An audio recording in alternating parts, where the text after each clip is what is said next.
tell us a little bit about the genesis of the story? Yeah, it had a number of sources really, but one of them was visiting an island, not the Isle of Mull in fact, but the Isle of Grasse, and just being quite haunted by it after I visited it, and feeling that it was a place that was really pregnant with stories, and becoming very interested in the idea of setting a story on an island, because there's just something very special about islands. They're away from the mainland, they're a different kind of world, and magic can happen there. Things that are outside mainland reality can happen there.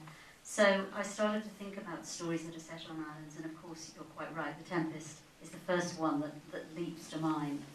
And that idea of a place where old wrongs can be righted, and where you can, in some way, break through something bad that's happened in the past, interested me very much.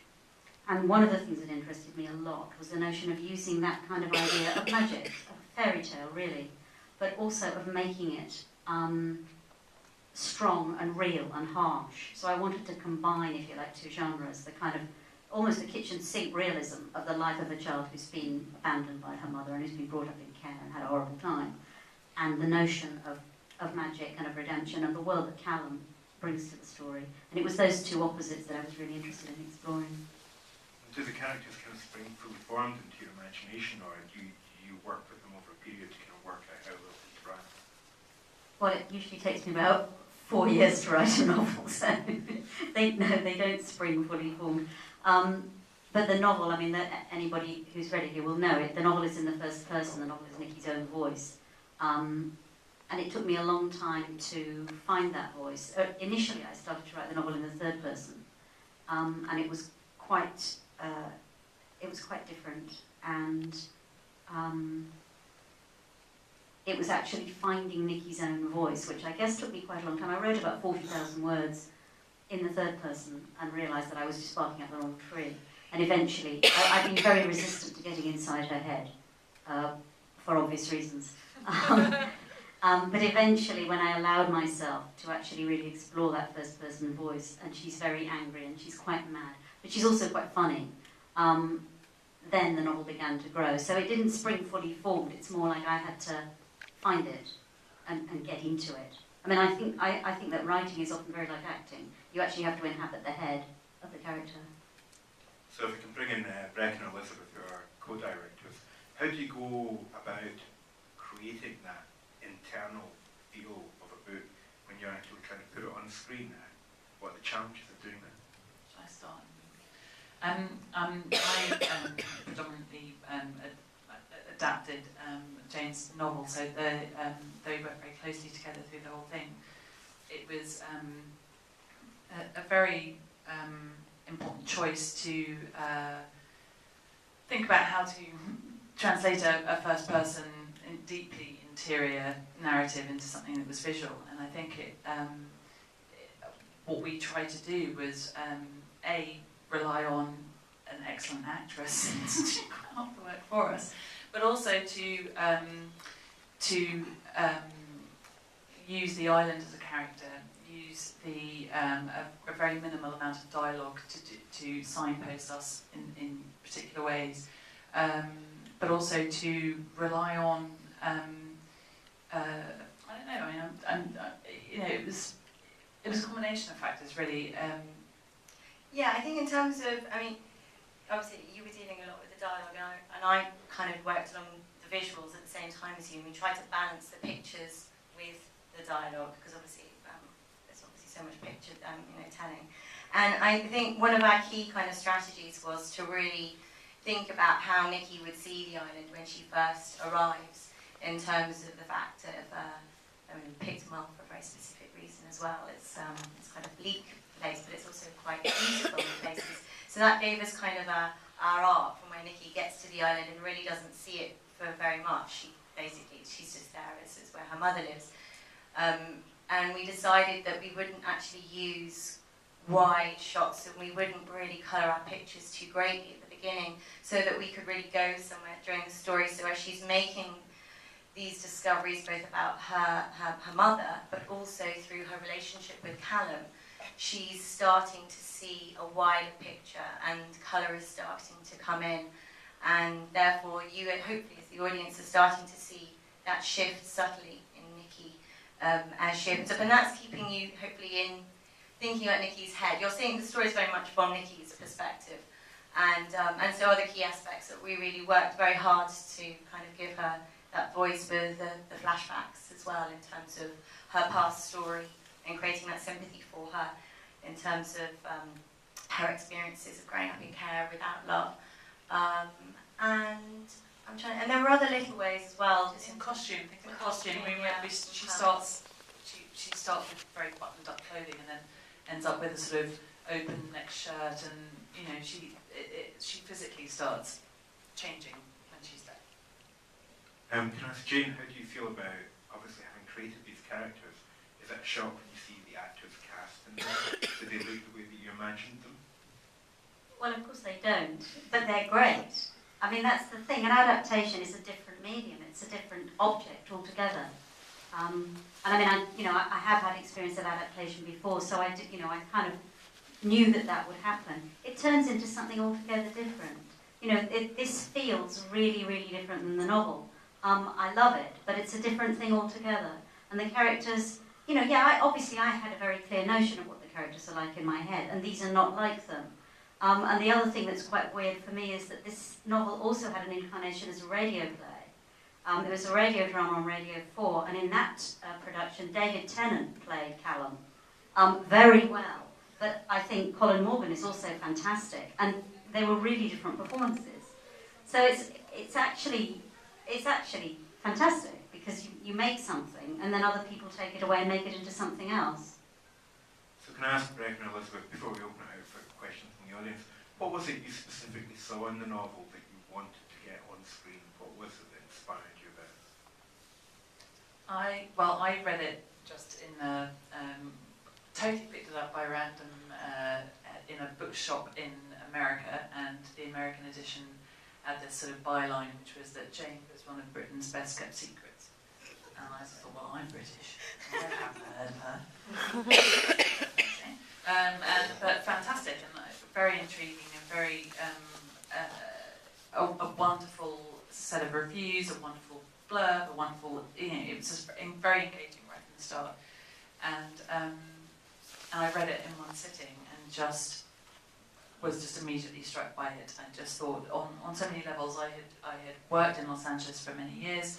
I have this kind of mix of looking at it creatively as well as logistically and thinking not only is it creatively fantastic, but it's 3 people in a house, so that's relatively cheap to make.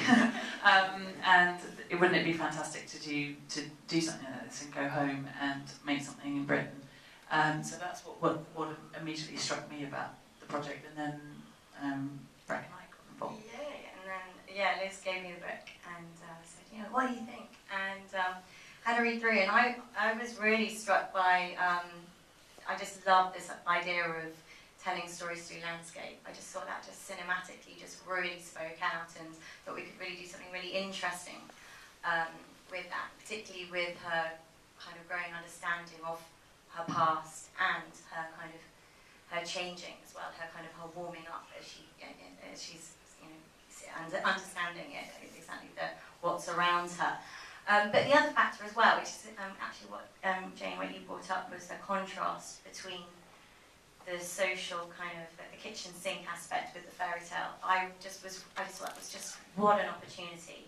And I think in terms of the films that we want to make, that was just something that, as a first choice, it was a real it was exactly what we wanted to say. We wanted to explore imagination massively in our films. And that gave us such an opportunity. That the darkness and the light was just, we could do it in so many ways, both with the sound, both with the picture, and with the actors, and I think, and that a lot of the times actually when we were talking to people and bringing them on board, they really loved that aspect too. That the range it kind of gave them, the production designers just loved it. It really gave them something to go with, and the composers too. So yeah, and it was really rich picking. So thanks. I've got more questions at the moment, but I do want to break it out for people in the audience. If there's something that you want to ask about the film or say about the film, please feel free to raise your hand. We have one straight away, sir. Yes. There's one particular scene I was pretty impressed with, but I don't know how you managed to get the robin to run right alongside Susan, and why wasn't the robin on the credits? Did you have a bird wrangler in this film? So love to say yes to that. Robin Wrangler was. No, so much of our film was about luck. Actually, it was a really cocky little Robin. It featured in all the rehearsals, and he was just out and about. We were so hoping he was going to hang around. And actually, that was on our first take. After that, he got really scared off by the numbers. But no, he was there. But in terms of the animals, in terms of the spiders, etc., they're all from Mull, and we found them and we put them back, and it was arduous. But the eagle shots and a lot of the bird shots, we desperately tried to get ourselves. We wanted to keep it as authentic as possible, but we actually had to work with some archivists and doctor some of the images, etc., to get that. But it was really important in terms of, again, like the landscape, using the wildlife to help us tell our story. Any further questions from the audience? Yes. Oh, two at once. Yes, please, sir. Flashbacks from where she's reading her fairy tale in bed, the doorknob, and was that just to build up tension, or were there other significance in that? Yeah, that's an interesting question. What do you see the significance of the flashbacks as being? What, those particular images? The one where she's lying and the doorknob turning and somebody walking past I like the it door, when was that just to build up the tension? When the audience put the filmmakers on the spot. No, they were specific. I mean, you probably want to add something on that, but it's the institution kind of aspect for us was really important. Where we were shooting in a school, actually, weren't we, for those flashbacks? And we just were trying to get her bedroom was lacking, you know, in terms of that light, that the movement on the doorknob. Things weren't normal in her bedroom kind of. And as far as the lock's concerned, I mean, I don't know, especially in the book, actually, Jane, there's this, Nikki has a huge amount of respect for having one's own space, and teenagers, people growing up in certain situations, either lock their doors or, you know, it's a lock on the door is, I think, it is significant symbolically for lots of different reasons. Whether it's on the outside of the door or the inside of the door, and we kept that deliberately ambiguous, but frightening all the same. So read into it what you will. And there was another question just slightly further back. Yes, please. I was wondering, this is a story about Scotland, but why you let Colin Morgan remain this Irish accent? Interesting. Okay, a story set in Scotland, but Colin has an Irish accent. Do you think he has an Irish accent? I don't think he has an Irish accent. I think he has a Scottish accent. Who is native Scottish here, and who thinks he has an Irish accent? Scottish. We found out last night actually that Colin used to work in this cinema. Quite literally, he used to clear the seats of rubbish after which was, I think that maybe he's picked up an accent while he's been here, and that sort of resolved that problem. He trained at RSAMD, and so even though he is native Northern Ireland, he, as far as we were concerned, so thank you for bringing it up, but as far as we were concerned, we thought he did a pretty good Scottish accent, and we also worked very hard with some native islanders of Mull, who worked with him to make his accent as islander as possible. So, sorry. Sorry if you picked it. But you're right, actually, on that factor though, there is, in terms of the Gaelic, that the island accent is softer in terms of, so there's a bit more of a lilt, I think, some of you probably know this already, but it's softened and it's more sing-song, so maybe that kind of is heard and interpreted as slightly Irish. Just to finish up, what I want to do is ask about what the future plans for the film are, and also what your future plans as individuals are in terms of your next projects. So first of all, the film.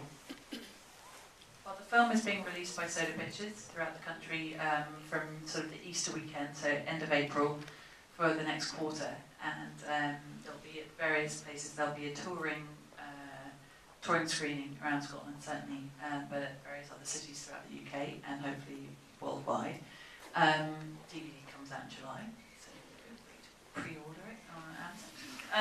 And we thought this was quite dark, so we're going to make a romantic comedy. Yeah, I was very, very excited about that. Unfortunately, we decided to shoot in Russia at Christmas, so we've still got cold kind of shooting conditions, which isn't so exciting. But yeah, we just really wanted to kind of explore our range. It's still about imagination with us. It's still about, we'll be workshopping for a while and exploring the different kind of story techniques to help tell that. But yeah, we wanted to explore a different tone, and I think, yeah, it's a good challenge for us, really, and we want to kind of be on the scene for a while. So. And Jane? Well, my latest novel is being published this week, as it happens. So that's the project that followed Jessie Lamb in terms of novel. And well, no, there's been a novel in between, obviously, because I wrote Island a while ago. But yeah, the new novel's called The Testament of Jessie Lamb, and that's set in the future. So it's very, very different kind of feel to this one. I look forward to all these projects. Can we have a big Glasgow Film Festival? Thank you to Brek.